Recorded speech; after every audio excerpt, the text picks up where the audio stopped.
Okay guys, quick video here. Well, probably not quick, but I haven't done a trap modification video in probably like 2 years now. And the last ones I did were kind of crappy.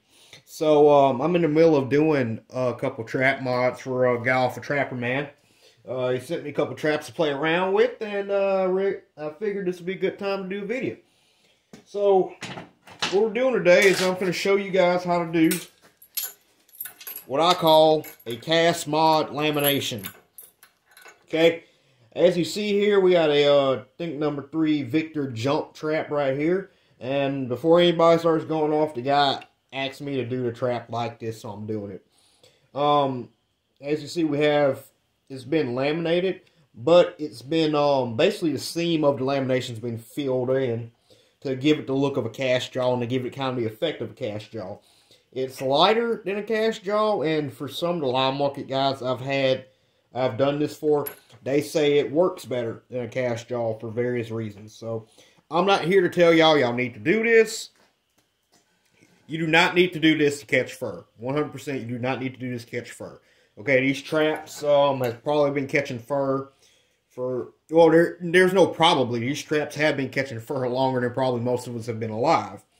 But if you want to do this to your traps and give them this type of look, I'm about to show you how to do it. So, again, here's one of the completed ones. I redid the chain and everything, but, again, we're focusing on the jaws. And along with the cast jaw, we're going to be doing this an offset trap, too. So, this is going to be the cast jaw look with an offset. So, I'm actually going to snap the trap off here. Still nice and strong jump trap there. As you can see, it has a nice 3/16 offset as per order. So, if you're watching this video, I'm going to go ahead and assume you guys know some decent stuff about, welding, metalworking, and trap modification. I'm going to assume you guys know some basics. I really don't have to go over everything in a minute order. Okay, I'm still going to try to be detailed, but I'm not going to be minute. So, first thing we need to do with our trap is we need to clean off all the work surface. Everything we're going to be welding on, we need to clean it off. And I personally don't like cleaning off the entire trap at once, okay? Unless I'm going to be welding just everything, I prefer not to, because when you start welding, especially with stick or flux core, you're going to have BBs everywhere, especially with something like 6011. You know how those BBs are going up sticking everywhere, and that's just going to be something else you need to clean. So, in this case, we're just going to clean the inside of the jaw, because to do a cast lamination, most of the time, we're going to do an inside lamination. This person in particular asked for an inside lamination with the cast, so that's what we're going to be doing. But to do that, generally we would take the springs off the trap if it's a coil spring, because taking a coil spring trap, taking the springs off a coil spring is nothing. It's like two, 3 little motions and it's off. With long springs and jump traps like this, it's especially with the jump traps, because the spring is like it's actually built in to the frame. You can't just snatch it out. It don't work like that. But with jump traps and your long springs, you can't really do that. So what we're going to do is we're just going to take all the pressure off of these jaws for the entire duration. One, we're going to have to weld on the jaws, and while we're welding on the jaws, there's going to be a lot of heat, and if there's spring pressure on there, we can warp the jaws. And 2, while we're grinding and cleaning it up, last thing you want is this pan to go off and to catch the trap. And guys, I have done it before. I have had angle grinders get caught in the jaws of the trap. When I first started out, I would be grinding, trying to clean stuff up. The trap goes off, catch the angle grinder, and it's a good way to get hurt. That's all I'm going to say. So, what you need to do is you need to set your trap, and we're just going to take a pair of vice grips. I personally prefer needle nose for doing this, and we're just going to clamp that spring down in a set position. Okay. Now you don't need to clamp it down super hard, but you do want to clamp it so it takes all the spring pressure off. So as you see, that was set These jaws are free now. That's what we want. So now we can get to cleaning. Okay, y'all, so we got our trap nice and snug in the vise here. Now, guys, I'm going to be 100% with you. Usually when I'm doing these off camera, I don't really ever vise these. I've gotten to the point, I've done enough traps, I'll just hold them in one hand. And with the tool I'm about to show y'all, it's so easy for me to just do it like, to clean these off with the tool. The deal is, though, if you guys are doing this for the first time and you guys aren't super comfortable like I am, I highly, highly recommend put them in a vise. And all I did here was with these older traps, this saddle area right here, I think it's called, it's pretty deep. I just sat it in my vise, kind of tilted it back a little bit, and I just locked it down on that saddle area. So you see it's clamped in. It's not going to move anywhere. So that lets us keep our jaws wherever we want. Okay, so the tool we're going to use is this right here. This is one of these slickest tools for trap modification right here. This is the, I bought this one from Harbor Freight, of course. This is the 1/2 inch Chicago Electric belt sander. Let me see if y'all can see that real good here. Okay, this is a pivoting head. This is a multi-pivoting head here. Little belt sander, and it's really cool because with this light diameter belt you can buy, and you can get like an 8-pack of these and the different grits for like $5, I think. You can get under these jaws, and it's so slick. And you can just take out all, you know, all those burrs and all that stuff. When I'm doing regular laminations, top jaw laminations, or when I'm doing a cast lamination on the top side, this thing is invaluable because I can just go in here real quick, a few swipes, and round that inner edge out. Really good. That's something I see a lot of people fail at. They will laminate their traps and they still get damage. And what it is when I explain to them, a lot of times they have burrs on the inside where they didn't get off. And when that foot starts to slide in there, you can end up with your animal getting hurt. And we don't want that. So this is what we're going to use really quick to take off all the take down the bare metal. I highly recommend if your trap has wax on it or paint or speed dip, use a higher grit. Use something like a 60. I wouldn't go to a 36, but use a higher grit because a 120 and something like that's just going to get gummed up real quick. So this is about this is either a 60 or 80. Actually, it's burned out on the inside, so I can't really tell, but I would just use this strictly for taking this gunk off real quick. And yeah. And I know a lot of people are going to say, hey, what about using one of these here wire wheels? You can use a wire wheel. I have used it, and they work, but I've just had too many problems with when I get in here like this, that wire catching and just jumping. I don't like it. If you can get one of the ones that go, I forgot what they're called. It's kind of like a little cone one. You see a lot of pipeliner guys use it. If you can get one of those, because I think I've seen them with these on there, use that. But as far as with an angle grinder, I just feel the belt sander is a better option. So, anyway, guys, make sure you wear eye pro. So, turn it on.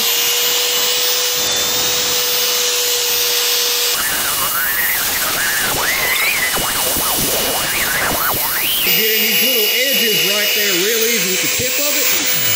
You get these little edges and clean in there really good as well.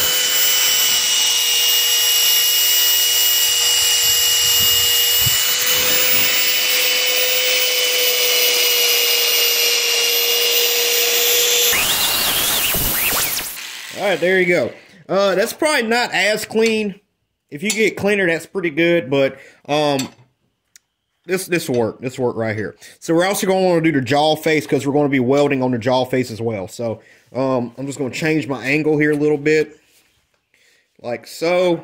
Just clean up that jaw face.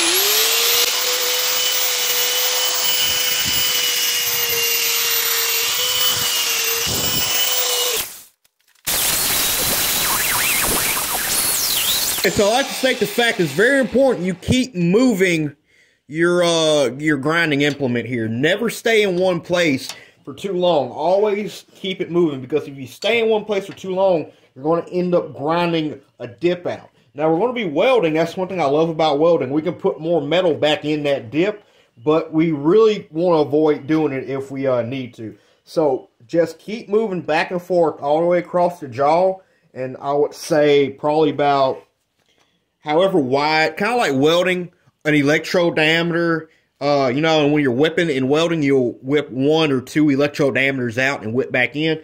Kind of the same thing with grinding. You kind of come out, you know, 1 belt width to a hole or whatever, and then come back in. So, just a little tip there.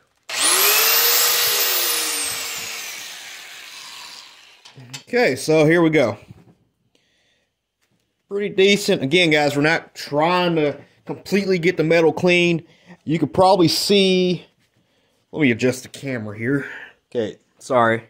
But you can probably see we got some pitting right around here.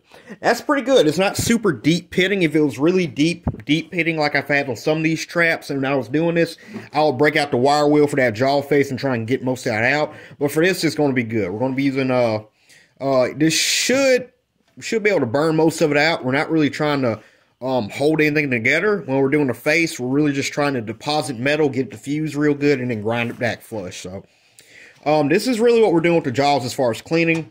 I'm finna go ahead and do the other one real quick and get back with y'all. So, give me a hot second. Alright, y'all. So, here we go. We went ahead and got our trap all nice and cleaned up here. I did have to change bands. That's one thing about the cheaper bands. They break all the time, but they're cheap. So,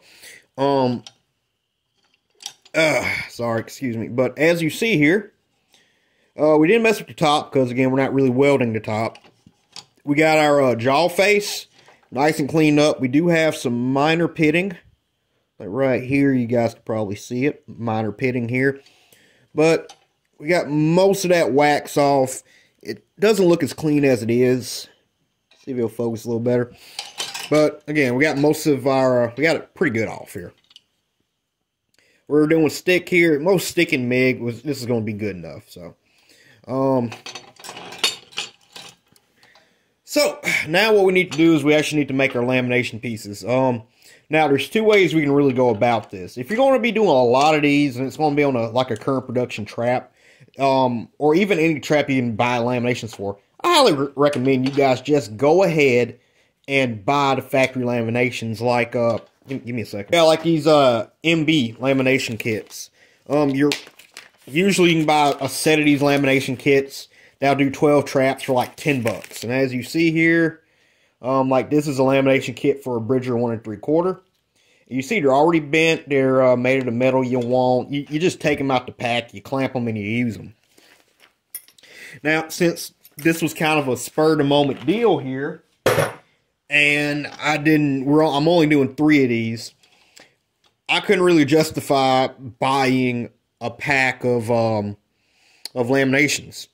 Because, again, I'm only doing 3 of them, and I just don't need another, 8, sets of laminations sitting around I'm never going to use. So, what I did was I went ahead and made my own. For you guys who are around a lot of farmers, a really good way to do laminations that's really cheap is go around and look for cattle panel. Just ask them if they have some old cattle panel or hog panel laying around. Most of them do. Take your pair of bolt cutters and just cut the sections off here. Actually got a piece lying around here. Yeah, like here's a piece of hog panel here, or cattle panel, and I'll just cut the middle pieces out. Just cut them out, make sure they're in pretty good shape, they're not super pitted or anything. And I cut them to about here. These are about 8 inches long. And I throw these on a campfire. Make a real nice hot campfire. And I'll toss these in the coals, right?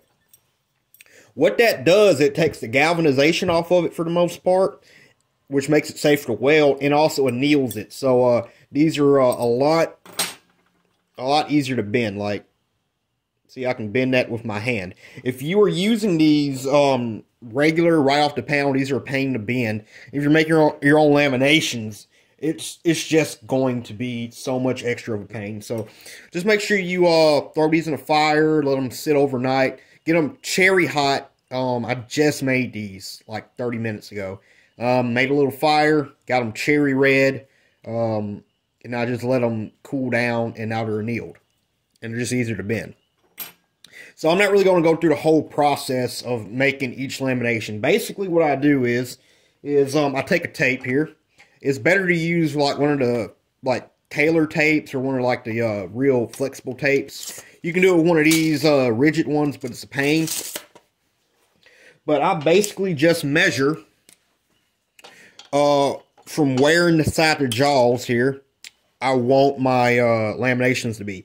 This fellow in particular, he said he wanted it from the jaw bend to jaw bend.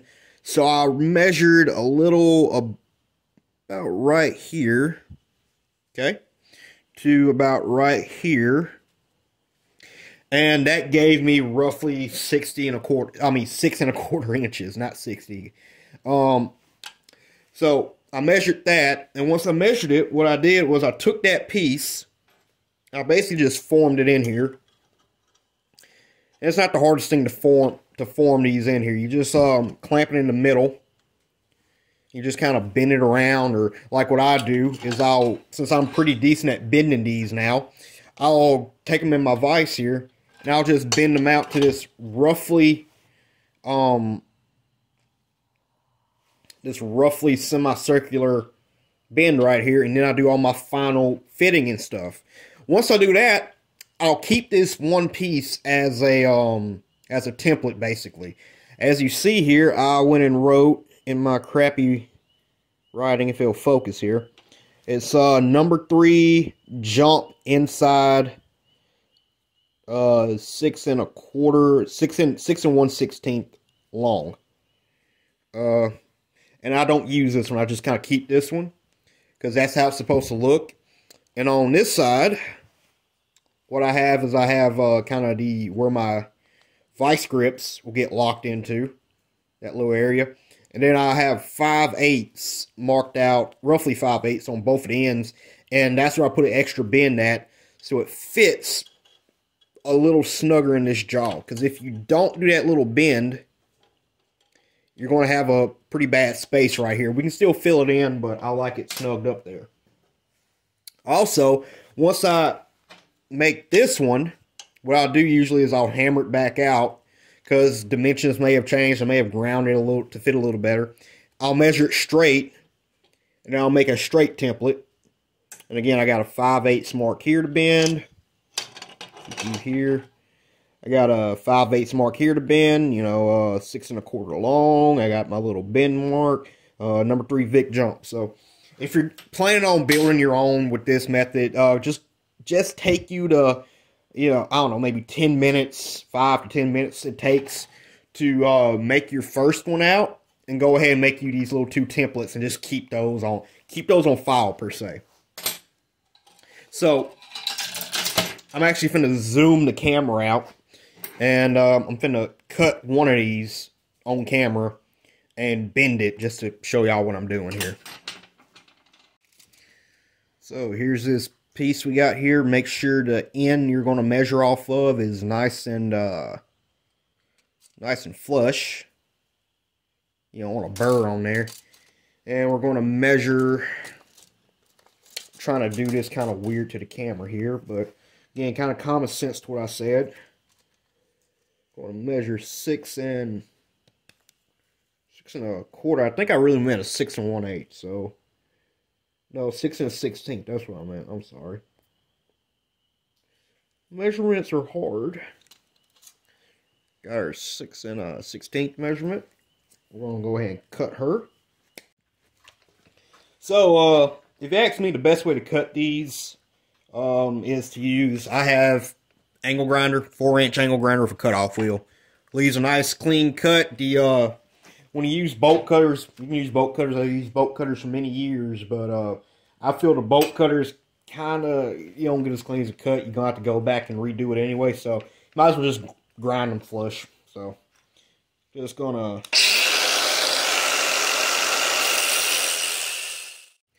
Okay, so we went ahead and cut these little fellas out here. And we went ahead and marked them. As you see, we did our... just like our template shows right here. We went and got ourselves a 5/8 mark on the 5/8 on both ends, and then we got our little middle mark. Now we need to bend them. Now you can try and put these in the jaws like is and try and bend them with your vice grips. It's a pain. Just go ahead and try and bend them right now. You're going to mess up your first couple of them. You will. But there's a little trick to it, and you learn after a little bit. A tack hammer does help with the bottom bends, but just got to take it kind of slow and steady here. Just kind of inchworm your way through it here.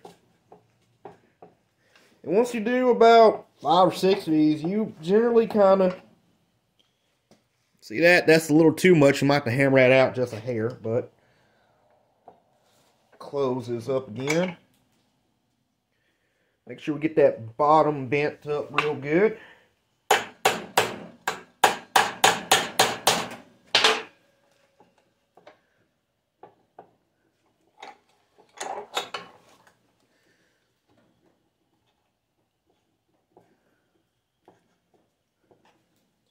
Okay, see, that wasn't too hard. And I prefer these, if I'm going to make them wrong, I prefer them to be a little too squinched in than spread out. So, as you see, he's a little too squinched in right here. All we got to do is just bend it out a little bit here. Bend her out a little bit there. Okay. That's going to fit in a lot better now. There's just a little more adjustment.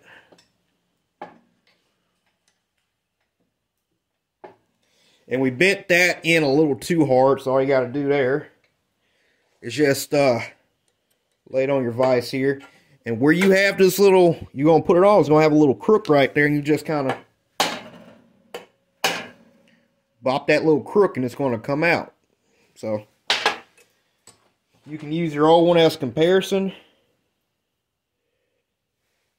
See, with that little bit of bending, we got our matching jaw right here. So I'm going to do the other one, then we're going to clamp her in and get to our welding. So, all right, y'all. So now we need to fit our new jaws here into our in the right position here and get them straightened up.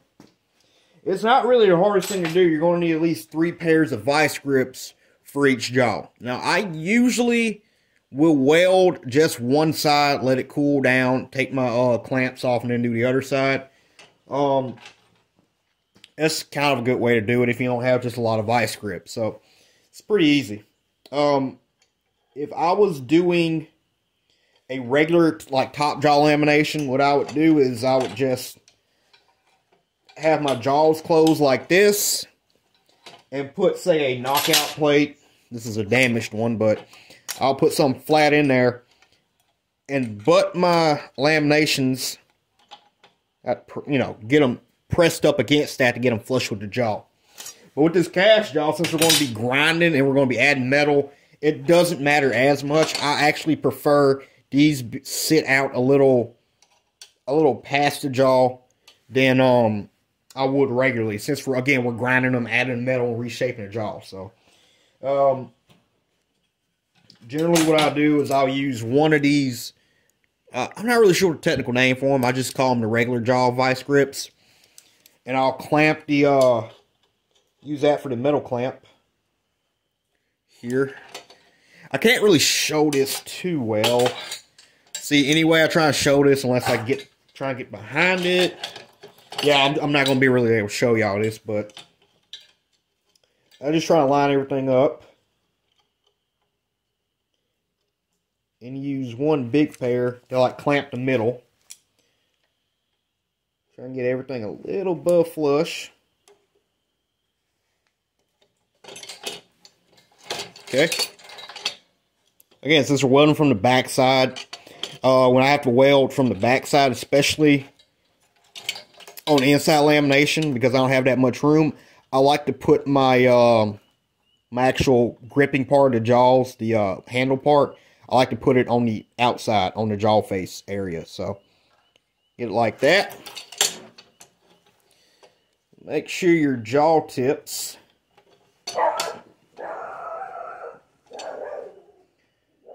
there goes my dang collie, losing her mind. And then I'll come on this side with a pair of needle nosed.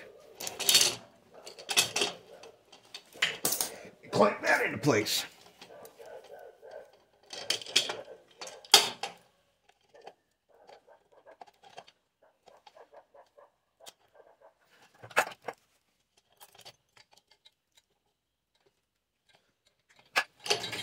Okay, and there's our that's our clamped in lamination. As you see, it's sitting a little bit above flush, and honestly that's a little much.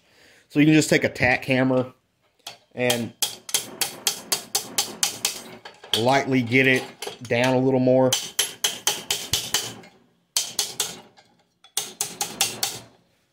Now it is very important though, at least to me, in aesthetic manner, is that you get these jaw tips.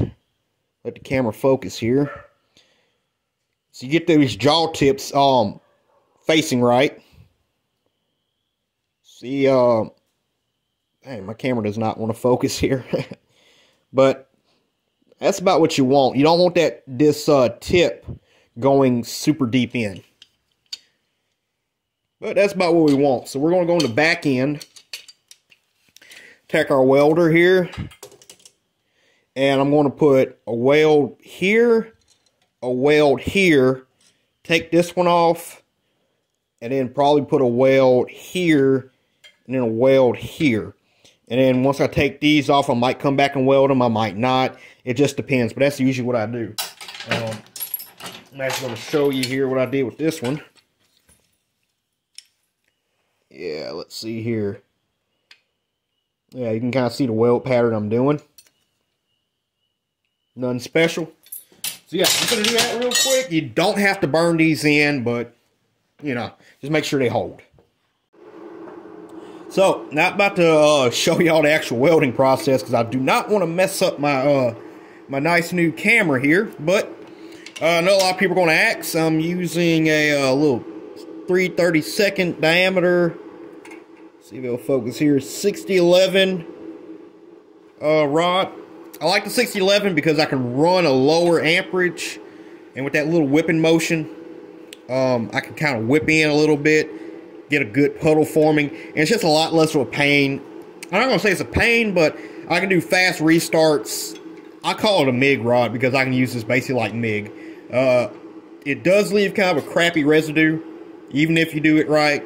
Unlike 7018 where you can just chip it, or 6013 where you can just chip it, but you can weld in positions easier with it, and I just like using it for trap mods now if I gotta use stick.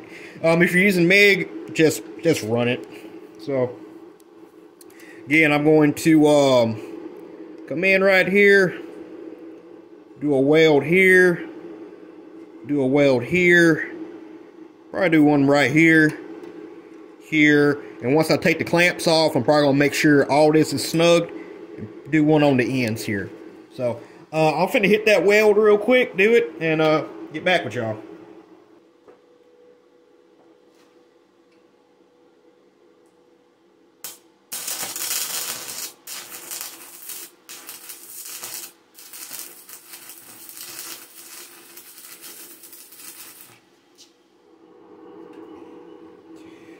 Okay, y'all, so we got our inside lambs all welded up, and as you can see, this is actually kind of the opposite of what we would want for a legit lamination job. But we're just gonna leave it like this. These are sticking way too far above flush, but since we're welding these up, we're gonna weld this inner seam, be just fine.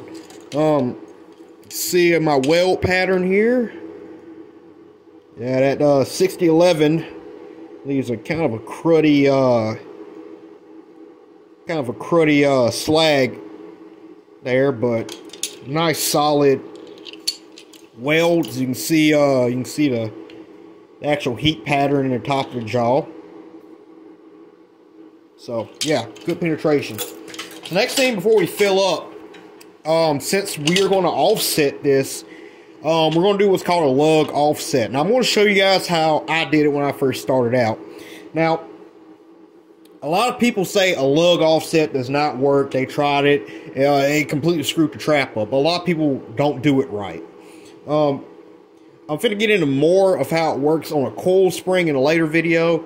But one thing you have to do, actually, I'm not going to get into that right now. It's going to be later on. But how we're going to do our lug offset is we're going to use a little piece of material that's going to give you a little less than the offset you want. Now these are roughly, let me measure this. Yeah, these are roughly 1/4 inch long slugs of 20D nail. Now I just cut 2 of them here. You only need to use 2 of them. Okay, I see some guys use 4 and they mess their trap up. You really only need 2. And 1/4 inch is about as big as you really need to get with these, because we're actually going to grind these down even more. So, one thing I see a lot of people mess up on is when they try this, they put their lugs down here. Don't do that. That's going to be too far down, and your jaw's not going to be able to get its closed right. See, if you put it all the way down here, see if I can kind of finagle it in here. See, that's too much. You don't want that, because the way these jaws are made, I can't really explain it to you in the best way, but the way these jaws are made, if you put it down here and the spring comes up, your jaws are actually going to be kind of V'd out like this. Your jaws are actually going to V out, so you don't want it super far down. If anything, you want it up more. The best place I found to put these are right at or a little bit above the jaw bend. So this area right here is where I like to put my lugs, and I like to offset them or stagger them, however you would quote that, from one side to another. So I would put, if I want to put one here, I'll put one over here on the opposite side. If I put one here, I'll put one there, like that. So basically what you're going to do, basically on that little curve right there, is you're going to put your slug right there, and you're going to weld it in place. Okay, and once we weld it, we're going to start from, let me get my pointer here. But once we weld it down here, we're going to start welding from here, and we're going to fill this entire seam up with weld. And you want to make sure you get a good penetration through here, but you don't want to go too hard or have too much heat on here, because you're going to warp your jaw. So a good, whipping motion, make sure you get all in there, all the way through to here. So, I'm going to go ahead and just weld these slugs in, show y'all, and then I'm going to weld up my weld up this seam and show y'all that too. Okay, so got our trying to make sure it's focused here. We got our lugs welded into place. As you see, I only welded one end. I only welded, see if I'll focus. I only welded that one in there, but that's just to keep them in place, because I want to weld off of here and start filling that gap. So, you see the placement of them. See how I'm doing this. So, let me fill this gap, and I'll be back. Okay, and here we go. We went and welded this up. Again, I ain't no expert welder, but I had to go do 2 passes and fill in some holes I left. But yeah, we're gonna let this cool down, and gonna come back and grind everything flush. Also, I want to show you, I went on the back side of each one of these lugs and kind of melted it in here. So we're finna come back with the flap disc and get all this ship shape. Okay guys, so we got our seam all filled in. You see, I kind of screwed up on a couple places. I didn't whip. I whipped a little too far out, and I left a hole, so I had to go back and fill it. I just went and wire welded it, but you see what we're working with generally. Now, I usually prefer to have extra on here, because when we start taking off, that's just easier to go, so I don't have to keep going back, adding more metal. It'll be good if we welded it up right the first time, but hey. So, what we're going to do now is grind all of this flush. And it's kind of difficult for the first time. What we're going to be using to grind all this flush for our main pass, we're going to be using a 4.5 inch angle grinder. That's what I recommend for people to do. Now, if this is going to be your first time doing this, I don't recommend you go straight to a stone, okay? You can get these stones in different grits and whatnot, but just for your first go, I would not recommend a stone. What I really recommend you get is a flat disc, flapper wheel, whatever you want to call it, sandpaper disc. These are a little more expensive. Well, not a little more. Some of the decent ones are about $7 a piece. The Harbor Freight ones are like $3, I think. I usually buy them in the packs, so I don't really remember. But these are a lot more forgiving because they take off less metal and they shine up a lot better. With these, if you stay in one place too long, you can gouge out metal, and it's just if you're not really good at this stuff, I wouldn't recommend using a wheel at first. But again, flapper disc will probably be the best, and these come in different grits. Like you got 36 right here and 120 right here.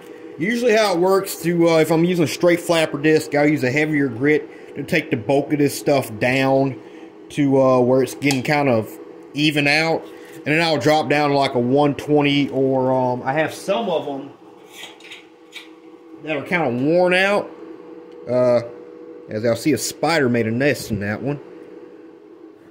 Yeah, he's still alive. But I have some of these that are kind of worn out. I keep for like sharpening like farm implements and whatnot. I'll use this for my final pass, and then use that my little belt sander to get on the inside of jaws. But since I am pretty decent with this, I'll probably be using my stone first. So, it is important, I forgot to mention this, when you weld and you add this extra metal, when you weld up your lug here, make sure not to put any on the top. You want the top of your lug to stay the same. We're going to reprofile all of this on the lugs. We're going to just take all that back down, but you don't want the top of your lug to get any different, because then you're going to start messing with how your offset's going to sit. So as you see right now, that's a little wide. The middle of our, I forgot to mention that the middle of our trap is actually going to be wider. The offset's going to be wider just due to the way the trap jaws are made. So we are going to have to take off some, but that's going to be later down the road. So I'm finna get on this real quick, probably change the camera angle a little bit here, and I'll start grinding. The way we're going to grind is I'm going to start kind of at the lug where we kind of dipped off right here, and I'm going to do one consecutive grind. Don't stay in one place for too long, because that's how you get a wonky jaw.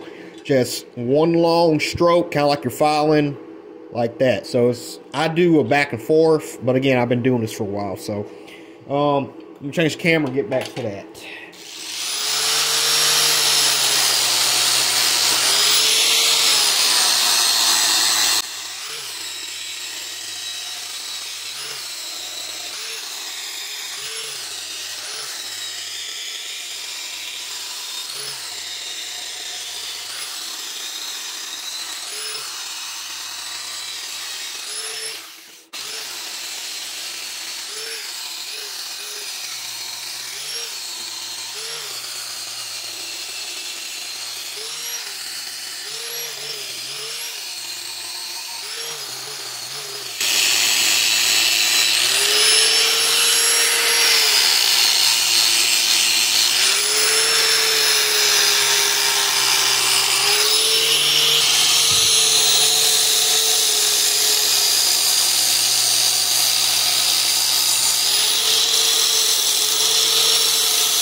Okay, y'all, so as you see, we took her down pretty well, pretty even here. You're not going to get this 100% even, just not going to happen unless you have a I forgot what it's called, but just with angle grinder, it's not going to be 100% even. But And see, we took most of that down.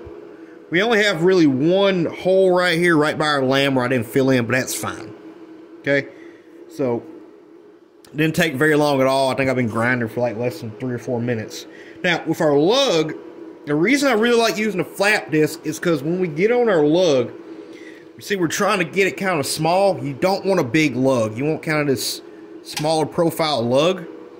These flap discs conform to it, so when you push up to it, it naturally kind of rounds it off. So we kind of want our lug to be a little on the small side. So I'm just going to go clean this up a little bit and get back to it.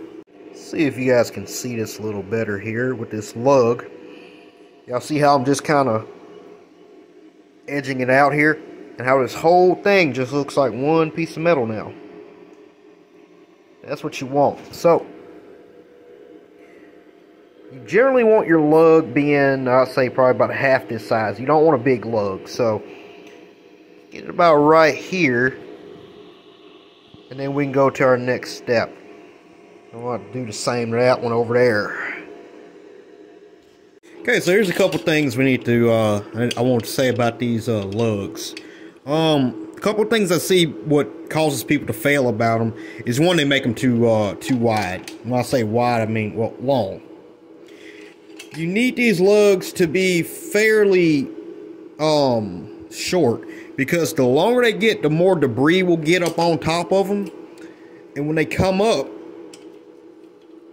that's going to cause a bigger gap, which can lose you some animals. So you really don't want a super big gap on them. You see how this gives us a good sized dirt gap, because it's smaller. That's what you want, because if it came all the way down here, you're losing room in your dirt gap. Another thing you want to do is widen your dirt gap out a little bit. Just take your grinder and widen this out a little bit, just a little bit. You ain't got to do a lot. Okay. Now, next thing we need to do is just hold your jaws together like you're putting some pressure on them. See, put some pressure on them here. I'm sorry, I'm trying to do this video real good, guys, but it's kind of difficult to film it. But holding it like this, see which one is not closing properly. See how this one has a space in it? That means this one is not perfectly aligned, so we have to take some metal off of it. So we're just going to take some metal off the top side. And, yeah, just do that real quick. Just be careful how much you take off. So, again, if say, this one has a space between it, you got to take metal off of this one. If this one has a space in it, you got to take metal off of that one. So we're just going to do that real quick. Okay, so here's our lugs here once we got them all shaped up. Now, as you see, I kind of put what I did was I kind of ground a ramp up, kind of like, it looks like one of those skateboard ramps. It's kind of, did it like that. See, it's not too wide, not too long. This is going to help if this comes up through the dirt. It's going to help shake some of that dirt off. As you see, I also widened out that dirt gap. Just took the grinder, came through here. See, it's much wider than it was stock. Okay. Make sure to go around, round off the top edge. Now, the last thing you really want to do to these is when you're doing this lug offset that a lot of guys still don't do, is you got to come on the back side here. I don't have this problem with the jumps as much, but you need to come to the back side where your spring is going to ride, or your lever is going to ride. You need to take off some metal right here. That's going to let that lever come up more and get that mechanical advantage. So just come to the back side with your grinder and take some of this metal off. There ain't got to be a whole bunch. Just take a little bit, about equal bunch off of both sides. I'd say, I don't know. You ain't got to take too much off, because then it's going to be too wobbly. So just take a little bit off, let your lever come up, take a little bit off, let your lever come up until it gets to where you want. You can actually get this to where you have a mechanical advantage. You know, you got your levers just sticking straight up. I've had some people on cold springs want their levers like right here. And you can take your grinder and just grind that little stop all the way up. So, I'm going to do that real quick. Pretty easy to do. Take your grinder here.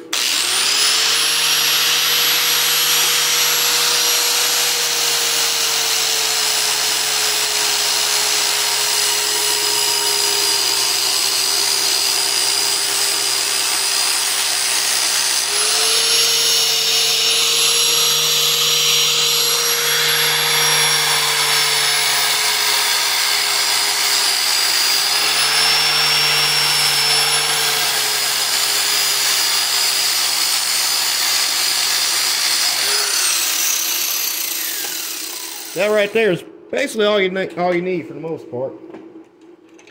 So last thing we're going to do is I'm going to take that the belt sander and knock this edge off. Make sure we round that bottom edge out and hit this girl with some spray paint and we'll be good.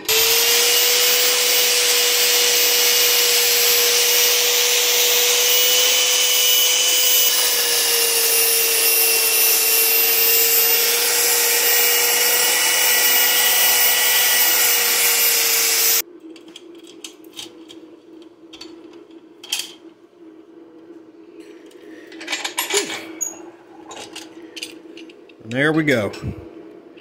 Nice cast jaw laminated trap. Now, this trap isn't as good as you can get. Guys with MIG welders or who can really do a good, they don't have to use lugs, they can just tack some stuff on here, can probably do something much better than this. But as you see, wasn't the hardest thing in the world. I'm sorry I couldn't really illustrate it as well with the camera angles and everything, but I figured for people who have a, again, a general understanding of welding, metalworking, and how stuff works, you guys should get that. Again, we laminated, put that back lamination on there. Probably gonna come back through here, clean that up a little bit, knock that slag off. But laminated it, filled the seam in. Well, we hit the lug on here, filled the seam up, then we just ground everything down, and took our little rotary, our little belt sander, just came and did that edge. So, if you can't do this without cutting yourself, see, you should be able to press real hard against here and not be able to cut yourself. And that's how you know you did a good job on this lamb. So yeah, let me go ahead and just take this off here.